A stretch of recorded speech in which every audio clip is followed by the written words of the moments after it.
Hello students, I am Bhavna Sahani from the Futuristic Academy. And जैसा कि आप लोगों के बोर्ड्स आ रहे हैं, ओनली 2 months आर लेफ्ट, तो आप लोग तो बहुत नर्वस हो गए, क्या पढ़ना है, कैसे पढ़ना है, कहाँ से पढ़ना है, इतना कम टाइम बचा है. So I am here to help you out in economics and business studies. I will be uploading all the important questions of all the chapters one by one, जिससे आपको बहुत हेल्प मिलेगी. एंड ये जो questions मैं upload कर रही हूँ, ये क्वेश्चंस बहुत इंपॉर्टेंट है बोर्ड पॉइंट ऑफ व्यू से. So you will really going to score well if you will study these questions which I am uploading. और अगर इन वीडियोस में कोई भी डाउट होते हैं, you can comment in the comment box. I'll make sure कि आपके सारे डाउट्स क्लियर हो. अगर किसी को क्लासेस लेनी है, क्रैश कोर्स करना है, किसी भी टॉपिक पे, एक पर्टिकुलर टॉपिक या चैप्टर पे भी क्लास लेनी है, then I'm available. You guys can contact me on the given details. The details are given in the detail box. Okay, so today I am uploading the video of the business studies chapter number 1. हम सारे important questions discuss करेंगे. So I'll divide this video into 2 parts. So this is the part 1 of first chapter and part 2 I'll upload tomorrow. ठीक है, so let's start the discussion of the important questions of this chapter. So name of the chapter is Nature and Significance of Management. Right, this is the chapter now, number 1 of book number 1 of business studies. Right, so let's start with 1 marker now. First question is planning, organizing, staffing, directing and controlling is the sequence functions in a process. Name it. मतलब ये जो 5 functions दिए गए हैं, ये किस process के functions हैं. ठीक है, अगर आप लोगों ने चैप्टर ढंग से पढ़ा है तो you guys might be knowing कि ये जो 5 फंक्शंस है ये मैनेजमेंट के फंक्शंस हैं. Right, so answer is management. Next is name that intangible force which creates the productive relationship among resources in an organization. Before doing this question, you should know what are the resources available in our organization. Employees, labor, machinery, raw material, assets. These are the raw materials which are available in an organization, and there are many other raw materials which are there are many other resources which are available in an organization except these. तो इन resources के बीच में productive relationship कौन सा intangible force बनाता है? Intangible force वो होता है which cannot be touched. ठीक है, so again the answer is management. Okay, third question. What is the main objective of an organization? Main objective क्या है organization का? Main objective हर एक organization या किसी भी organization का यही होता है कि हम resources को optimally utilize करें. Optimum utilization of resources. इसका मतलब होता है कि resources को इस manner में use करो कि कोई भी wastage ना हो. Use resources in such a manner that there is no wastage. ठीक है, there is no wastage. Next, production managers tries to produce goods with minimum cost. ठीक है, एक production manager है, he is trying to produce good with minimum cost. तो हम इस concept को क्या कहते हैं? ये management के कौन से concept में focus किया गया है इस चीज़ पे? जब भी आप production कर रहे हो कोई भी goods की at minimum cost, तो इसे कहते हैं the manager is efficient. So यहाँ पे कौन सा concept focus किया गया है? Efficiency का concept focus किया गया है. Right? Next is what do you mean by effectiveness? Effectiveness क्या होता है? Completing the task in the stipulated time period, that is effectiveness. मतलब अपने task को ख़त्म करना या अपने goals को ख़त्म करना एक पर्टिकुलर टाइम पीरियड में. ठीक है, एक डेडलाइन से पहले जब आप अपना टास्क खत्म कर लेते हो, that means you are an effective manager. Right, if I have for example if I have to produce 1 lakh shirts in a month. ठीक है, अगर मैं ये 1 lakh shirts 1 month के अंदर बना लेती हूँ, तब मैं एक इफेक्टिव मैनेजर मानी जाऊंगी, कंसिडर की जाऊंगी. ठीक है, next is management is a group activity. You have to give reason for this statement. Yes, management is a group activity क्योंकि एक ऑर्गेनाइजेशन में अलग अलग तरह के इंडिविजुअल्स होते हैं. हर एक इंडिविजुअल की अपनी नीड्स होती है, अपने पर्पसेज होते हैं to do the work, to join the organisation, और ये सारे इंडिविजुअल एक साथ काम करते हैं to fulfil the common organisational goals. Right, so any Any organization is a collection of diverse individuals with needs and purposes, but they work towards fulfilling the common organizational goals. Okay. Next question is, in order to be successful, an organization must change itself. यहाँ it's नहीं होगा, यहाँ पे itself होगा, typing error. ठीक है. So in order to be successful, an organization must change itself according to the needs of the environment. Which characteristic of management is highlighted in this statement? अगर हमें successful होना है तो organisation हमारी इस तरीके की होनी चाहिए कि अगर हमारे इन्वायरमेंट में कोई चेंजेस आ रहे हैं तो हम उस चेंजेस को इजीली अडॉप्ट कर पाए. ठीक है. तो यहाँ पे कौन सा कैरेक्टरिस्टिक हाईलाइट किया गया है मैनेजमेंट का? हमारे इसमें management is a dynamic function, ये कैरेक्टरिस्टिक हाईलाइट किया गया है. डायनेमिक फंक्शन वो होता है कि जो चेंजिंग इन्वायरमेंट को इजीली अडॉप्ट कर सकता है. ठीक है. For example, I am giving you an example of McDonald's. ठीक है. मैकडोनल्ड्स अगर हम यूएसए में देखें, ठीक है, it is N MNC. It is not an Indian brand, it is N MNC. ठीक है. तो अगर हम यूएसए में देखें तो यूएसए में मैकडोनल्ड्स में बीफ भी मिलती है. ठीक है. बट क्या बीफ इंडिया में मिल सकती है? No, the answer is no. So McDonald's have adopted the need of the environment in India. ठीक है. और उस नीड के हिसाब से इन्होंने आलू टिक्की बर्गर इंट्रोड्यूस किया. ठीक है. This burger you will not find in USA because it is not acceptable here. ठीक है. तो according to the environment needs यहाँ पे मैकडोनल्ड्स ने अपनी प्लानिंग को चेंज करा. ठीक है. इंडियन क्लाइंट्स को अट्रैक्ट करने के लिए यहाँ पे उन्होंने अपनी प्लानिंग को चेंज करा. ठीक है. Next is give one designation each of top and middle level management. Top और मिडिल लेवल मैनेजमेंट की डेजिग्नेशन बतानी है. ठीक है. टॉप लेवल मैनेजमेंट में कौन आता है? CEO. Right. Middle level management में सारे डिपार्टमेंट्स के मैनेजर आते हैं, जैसे divisional manager. Okay. Next question. Your grandfather has retired as the director of a manufacturing company. मतलब your grandfather was the director of a manufacturing company and he was retired. He has retired. तो वो कौन से level of management में काम करते थे? Director है, वही top level management में करते हैं obviously. ठीक है. Next is, why is management called an inexact science? Inexact science का मतलब होता है not pure science. ठीक है. प्योर नहीं है. ठीक है. अब प्योर साइंस क्यों है मैनेजमेंट? क्योंकि मैनेजमेंट में हम ह्यूमन बिहेवियर से डील करते हैं और ह्यूमन बिहेवियर जो होता है अनसर्टेन होता है. वी नेवर नो कि एक पर्सन का नेक्स्ट स्टेप क्या हो सकता है, तो बहुत अनसर्टेन बिहेवियर होता है ह्यूमन का. So management relates to human behaviour whose cause and effect is not certain. Right. That is why it is called an inexact science. ये एन है, अगेन टाइपिंग एरर. ठीक है. So these are the 1 marker questions which are really important. Okay. Next, now we are discussing 3 to 4 markers. ठीक है. First is explain the meaning of management. What do you mean by managers? Again, it is very easy. Management is a process of getting things done with the aim of achieving desired common goals effectively and efficiently. ठीक है. Full stop. Persons engaged in performing the functions of the management are called managers.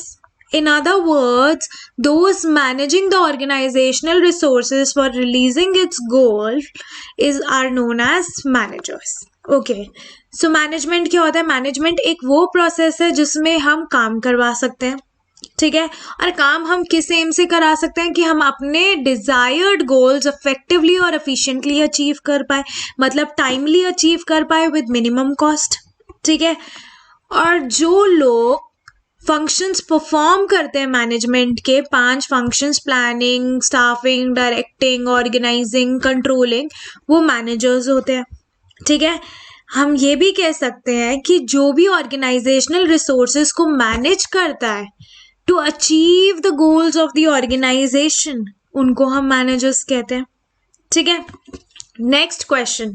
Management is a process. Explain. Management क्या process है? Explain करो. Yes, management is a process. क्यों? क्योंकि वो include करता है वेरियस स्टेप्स जैसे कि planning, organising, staffing, directing and controlling. ठीक है, और ये जो प्रोसेस है, this process begins at the top level of the organisation, और हमेशा वो हर एक लेवल ऑफ ऑर्गेनाइजेशन में कंटिन्यू होता है, मतलब टॉप लेवल में भी चलेगा, मिडिल लेवल में भी चलेगा, लोअर लेवल में भी चलेगा। ठीक है, तो management is required in each and every department of the organisation. ठीक है, these interrelated steps helps to achieve organizational goals in an effective manner। ये जो interrelated steps हैं वो हमें help करते हैं कि हम organizational goals को effective manner में achieve करें। ठीक है, मतलब कि less से less cost में achieve करें। दैट इज वाई जो मैनेजमेंट है, it is known as process of employing and organising resources, मतलब रिसोर्सेज को ऐसे एम्प्लॉय करना, ऐसे यूज करना कि हम अपने प्री डिटरमाइंड ऑब्जेक्टिव्स को अचीव कर सकें। प्री डिटरमाइंड जो हमने पहले से सोचे हुए हैं, ठीक है, एडवांस में सोचे हुए हैं कि what are the objectives of our organisation. ठीक है, next question is management is a multi dimensional, explain.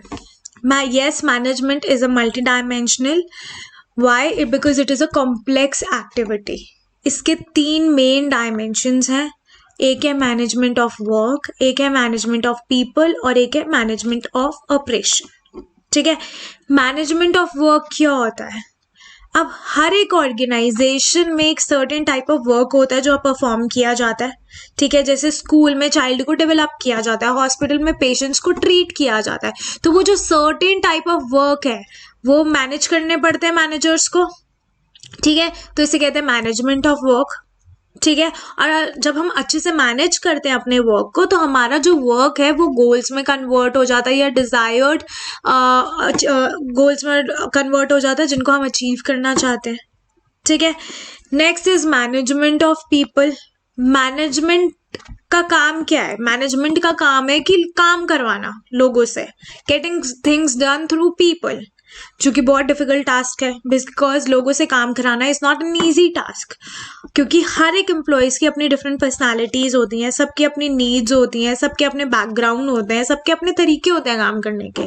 ठीक है, so it is not easy to get things done through people, इसलिए ये मैनेजमेंट की जॉब होती है कि लोगों से कैसे काम कराना है। तो फर्स्ट पॉइंट में हमने पढ़ा मैनेजर की जॉब होती है कि वर्क को मैनेज करना है। सेकंड पॉइंट में हमने पढ़ा कि मैनेजर की जॉब होती है कि लोगों को भी मैनेज करना है, क्योंकि सबकी अपनी अपनी personalities, way of work, background और नीड्स होता है, and it is not easy to get things done through people. Okay, and the third point is management of operations. Management of operations में क्या है? इन ऑर्डर टू सर्वाइव, अगर हमें survive करना है तो हर एक ऑर्गेनाइजेशन को कुछ गुड्स और सर्विसेज प्रोवाइड करने पड़ेंगे।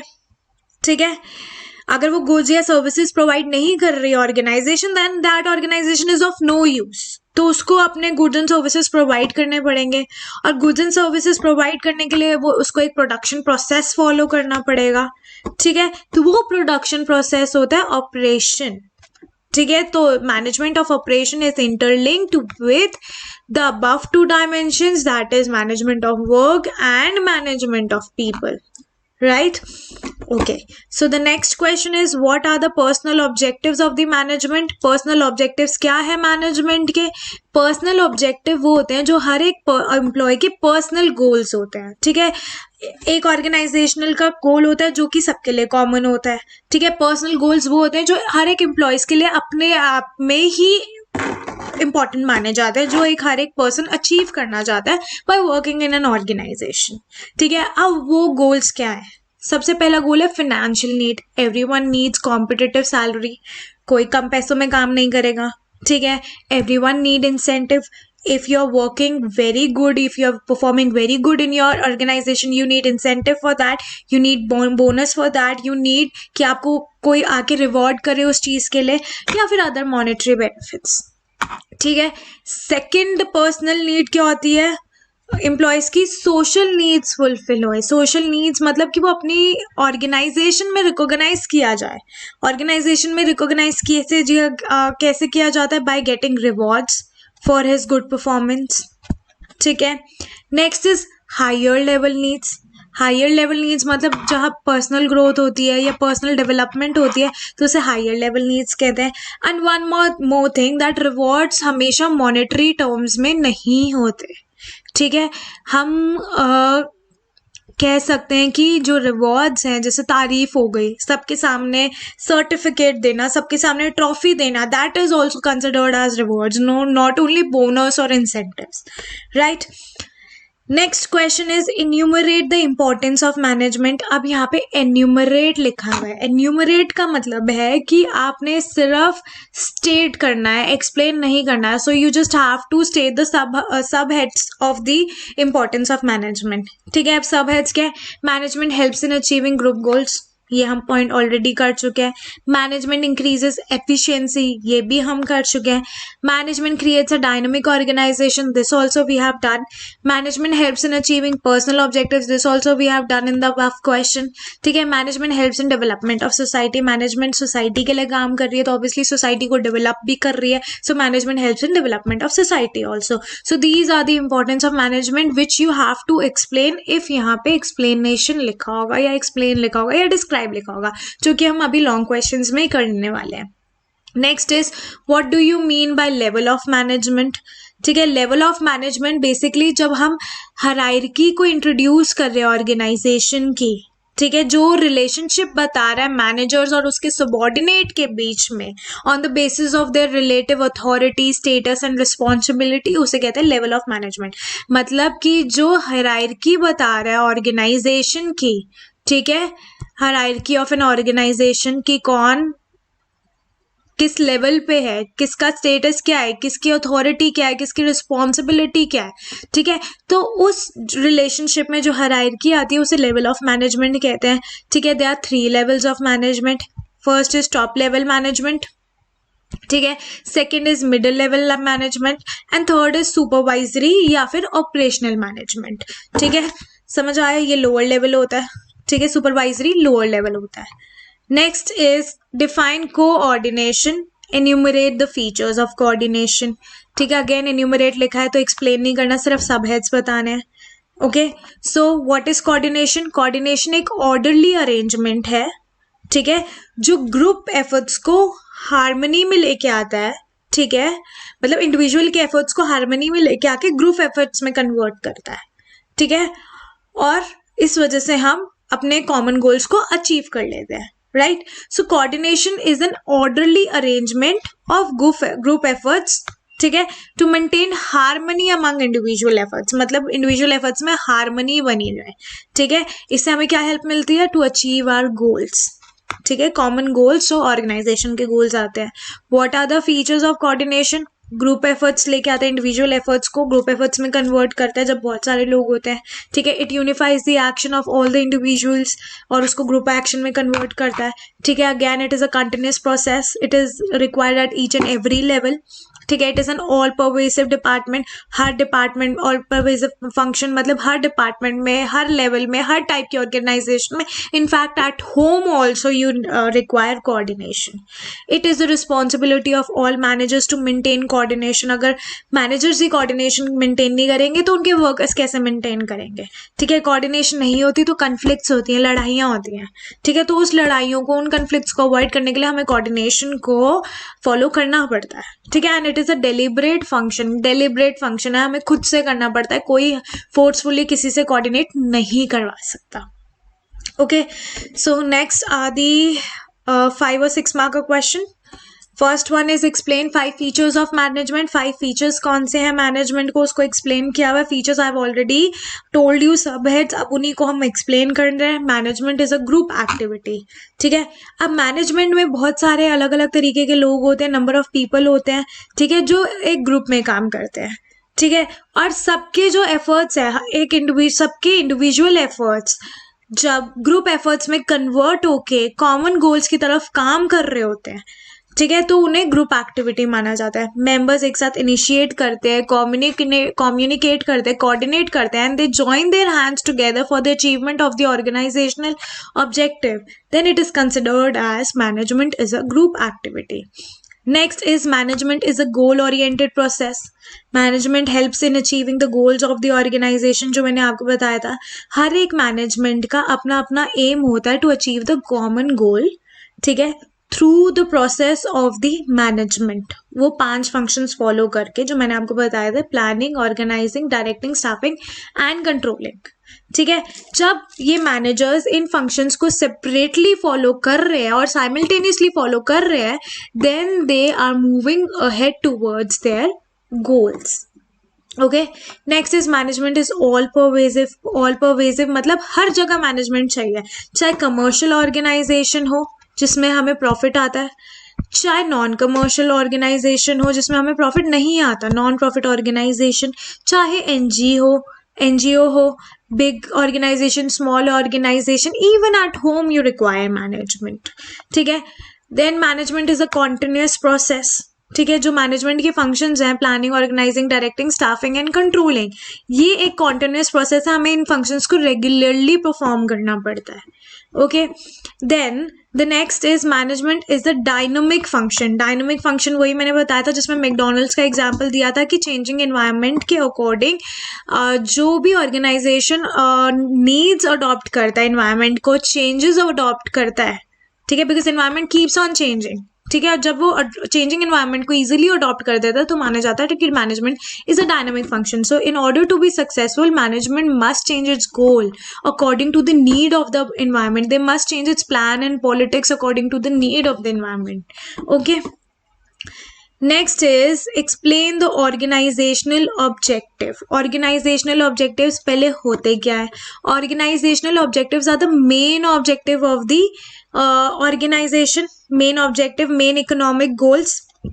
ठीक है, अब मेन ऑब्जेक्टिव क्या है कि ह्यूमन और मटेरियल रिसोर्सेज को इस मैनर में यूज करना कि हम उसका मैक्सिमम से मैक्सिमम एडवांटेज उठा सके।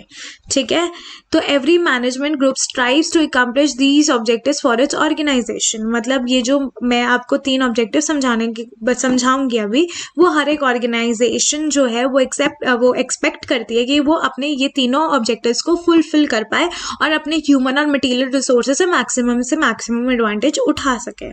Right, first one is survival. Survival is the basic objective of every business कि अगर उसे एक ऑर्गेनाइजेशन ओपन हुई है मार्केट में तो उसे मार्केट में लॉन्ग रन में रहना है। ठीक है, तो मैनेजमेंट इंश्योर करती है कि वो एटलीस्ट मार्केट में सर्वाइव कर पाए, और सर्वाइव कब कर पाएगी? जब वो इनफ रेवेन्यू कमा रही होगी to cover its cost. Actually में जितना वो कॉस्ट लगा रही है प्रोडक्शन में उतना वो कवर कर पा रही होगी। ठीक है, नेक्स्ट इज प्रॉफिट। अब सिर्फ सर्वाइवल सफिशिएंट नहीं है बिजनेस के लिए, बिजनेस के एक्सपेंसेस होते हैं, ओनर के एक्सपेंसेस होते हैं, एम्प्लॉयज के एक्सपेंसेस होते हैं, वो भी तो कवर करने हैं। वो कैसे कवर होंगे? वो प्रॉफिट से कवर होंगे। So profit earning is also very important thing, जिससे हम अपने एक्सपेंसेस को कवर कर पाते हैं, सारे ऑपरेशंस कर पाते हैं बिजनेस के लिए। सो दस management must ensure earning of sufficient profit. Okay, next is growth. Growth next important objective है मैनेजमेंट का। वो इंश्योर करता है कि फ्यूचर में हमारा ग्रोथ हो, जो हमने प्रॉफिट से सेविंग करी है उस सेविंग से हम और अपने बिजनेस को बढ़ा सके और अपने बिजनेस को डेवलप कर सके। So that is the third economic objective of our management, growth. Okay, next is explain the social objectives of the management. Social objective क्या है? वो ऑब्जेक्टिव जो हम सोसाइटी के लिए करते हैं, मतलब हर एक ऑर्गेनाइजेशन जो है वो सोसाइटी का पार्ट है, तो उसको अपने कुछ ड्यूटीज भी फुलफिल करनी पड़ेंगी टूवर्ड्स दी सोसाइटी, और उन ड्यूटीज को सोशल ऑब्लिगेशन बोलते हैं। ठीक है, तो वो ड्यूटीज क्या है? To supply a good quality product, to supply a good quality services. ठीक है, जो एम्प्लॉयज है उनको बेसिक एम्यूनिटीज प्रोवाइड कर सके, जैसे schools to their children, creches to their small children. Creches क्या होते हैं? जो न्यू बॉर्न बेबीज होते हैं, ठीक है, उनके लिए क्रचेस बनाए जाते हैं ताकि वो वहाँ पे बेसिकली बेबी केयर जैसा वहाँ पे अपने बच्चों को छोड़ के आके अपना काम पे आ सके। ठीक है, टू जनरेट एम्प्लॉयमेंट अपॉर्चुनिटीज। अब बैकवर्ड क्लासेस के लिए एम्प्लॉयमेंट जनरेट करनी चाहिए ऑर्गेनाइजेशन को। ठीक है, इन्वायरमेंटल फ्रेंडली मेथड्स यूज करने चाहिए प्रोडक्शन के लिए, कोई ऐसा मेथड यूज नहीं करना चाहिए जो इन्वायरमेंट को हार्म करे। ठीक है, टू प्रोवाइड सपोर्ट, सोसाइटी को सपोर्ट देना चाहिए। सोसाइटी को कैसे सपोर्ट करेगी? By donating for noble cause. Blind school में डोनेट करे, ठीक है, ओल्ड एज स्कूल में डोनेट करे, तो ये सब भी करना चाहिए ऑर्गेनाइजेशन को। ठीक है, to organise organize educational, health and vocational training programs for their employees. Educational program, health program, training program, vocational training programs करने चाहिए, ऑर्गेनाइज करने चाहिए, ठीक है. And to participate in social और जितने भी सोशल सर्विस प्रोजेक्ट्स है गवर्नमेंट के या नॉन गवर्नमेंट ऑर्गेनाइजेशन के, ठीक है, जो सोशल वेलफेयर के लिए काम करते हैं, उनमें भी हर एक ऑर्गेनाइजेशन को पार्टिसिपेट करना चाहिए फॉर दी सोशल वेलफेयर. तो जितने भी सोशल ऑब्जेक्टिव है वो सोशल वेलफेयर के लिए, वो सोसाइटी के लिए है, ठीक है. Next is what do you mean by personal objectives of management. Enumerate. Personal objective क्या होता है मैंने आप बताया था, मैं फिर से बता देती हूँ. जो एक इंडिविजुअल नीड होती है एम्प्लॉयज़ की, उसे कहते हैं personal objective of the organisation, ठीक है. अब ऑर्गेनाइजेशन में बहुत सारे लोग होते हैं जिनके अपने वैल्यूज होते हैं, अपने एक्सपीरियंसेस होते हैं, अपने ऑब्जेक्टिव्स होते हैं, ठीक है. और लोग ऑर्गेनाइजेशन को ज्वाइन करते हैं, जॉब लेते हैं, जॉब करते हैं just because they can fulfil their own personal needs, they can fulfil their own personal objectives, ठीक है. और वो पर्सनल ऑब्जेक्टिव्स क्या होंगे? Financial needs, I have already explained. Social needs जिसमें रिकॉग्निशन आता है ऑर्गेनाइजेशन में, already explained. And higher level need जिसमें हमारी खुद की पर्सनल ग्रोथ या डेवलपमेंट होती है. Again, I have already explained this. ठीक है. Next question is explain 5 functions of top management. ठीक है. 5 functions क्या है top management के? Okay. 5 functions of top management are develop long-term objectives. ठीक है. Develop long term objectives. Top level managers जो है वो लॉन्ग टर्म ऑब्जेक्टिव्स में मेन फोकस करते हैं कि हमारा बिजनेस कैसे एक्सपैंड करे, ठीक है, कितनी लेबर होनी चाहिए, कितनी मशीनरी होनी चाहिए, कहाँ हमें अपना एक्सपेंडिचर करना चाहिए. सो जो टॉप लेवल मैनेजमेंट का काम है वो क्या करते हैं? वो लॉन्ग टर्म ऑब्जेक्टिव्स को देखते हैं. Next is they frame policies also. What are the policies? Policies की कैसे प्रोडक्शन करी जाएगी, ठीक है, कैसे PR पब्लिक रिलेशन बनाया जाएगा, कैसे एडवर्टाइजमेंट किया जाएगा, कैसे मार्केटिंग की जाएगी. तो ये जो पॉलिसीज है कौन बनाता है? टॉप लेवल मैनेजमेंट बनाते हैं, ठीक है. देन आता है organising. Top management organise the business into various sections and department. अब टॉप मैनेजमेंट का क्या काम है? ऑर्गेनाइजेशन को अलग अलग डिपार्टमेंट में वो बांट देता है, ठीक है, और हर एक डिपार्टमेंट को उसका अपना डिजायर्ड ऑब्जेक्टिव दे देता है कि तुम्हें इस डिपार्टमेंट को ये ऑब्जेक्टिव फुलफिल करना. फॉर एग्जाम्पल सेल्स डिपार्टमेंट का काम है कि वो पिछले साल से 10% सेल ज्यादा करे, ठीक है. फाइनेंस डिपार्टमेंट का काम है कि जितना प्रॉफिट पिछले साल हुआ था उससे 20% ज्यादा प्रॉफिट इस साल होना चाहिए. So these are the kind of objectives which are given to the each department, ठीक है. की अपॉइंटमेंट. की अपॉइंटमेंट में क्या है? टॉप लेवल अथॉरिटी जो है, जो टॉप लेवल अथॉरिटी है, CEO, वाइस प्रेसिडेंट, प्रेसिडेंट, उनका मेन काम क्या है? उनका मेन काम है कि वो डिपार्टमेंटल हेड्स को, ठीक है, या फिर कुछ इंपॉर्टेंट पर्सन्स को, ठीक है, अपॉइंट करें. क्यों अपॉइंट करेंगे? To develop the proper organisational structure. और अगर उनका प्रॉपर ऑर्गेनाइजेशनल स्ट्रक्चर होगा तो उनको प्रॉफिटेबल ग्रोथ भी होगी, right. And the last is controlling. Last जो है वो कंट्रोलिंग है, ठीक है. अब कंट्रोलिंग क्या है? टॉप लेवल मैनेजमेंट जो है वो अपने वर्कर्स का, अपने एग्जीक्यूटिव का, ठीक है, टॉप लेवल मैनेजमेंट क्या करता है? अपने वर्कर्स का, ठीक है, अपने एग्जीक्यूटिव का. यहाँ पे लिखा top level managers periodically work review करता है, ठीक है. So what is the work of the top level management? They review the work of their executive, ठीक है. They review the work of their executive at different levels to ensure that they perform as per the determined plans. All right, clear? So these are the important questions which I have discussed today, and now I'll be making the video of this chapter only. That will be the part B, and in that part B I'll be discussing some indirect questions. ये जो main था ये chapter को हमने यहाँ पे cover कर लिया. अब इन्हीं questions में से मैं आपको indirect questions पढ़ाऊंगी नेक्स्ट क्लास में. इनडायरेक्ट क्वेश्चंस कराऊंगी और कुछ वैल्यू बेस्ड क्वेश्चंस कराऊंगी जो इसी में से आएंगे, ठीक है. So guys please see part B also. Part B is really important क्योंकि ये अभी मैंने डायरेक्ट क्वेश्चंस कराया जो इंपॉर्टेंट है. अब इन्हीं क्वेश्चंस में से पार्ट बी में मैं इनडायरेक्ट क्वेश्चंस कराऊंगी जिसका थोड़ा डिफिकल्टी लेवल होगा, because answers you know, but you don't know what to write, you don't understand the question, so you need to understand the question ki question hai kya. So please make sure whenever you write your answers in board, make sure that you understand the question. अपने question को अच्छे से read करो, उसको हिंदी में convert करो और देखो आप लोगों को क्या समझ आ रहा है. Okay, so I'm see you in the next video. I hope you will be understanding this video. अगर कोई doubt होगा तो please comment in the comment section below so that I can clear your doubts. And all the very best for your boards. I hope you score really well, and my videos will really going to help you if you see it thoroughly. Okay, so thank you.